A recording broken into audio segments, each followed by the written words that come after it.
Hi everyone, in front of me I've got POCO F7 and let me share with you how to turn off running apps on this device.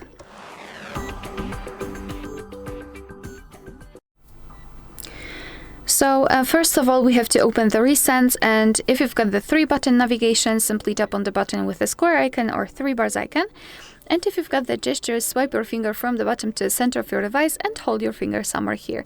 Something like that. Maybe not like that, like that. And here we've got the recents.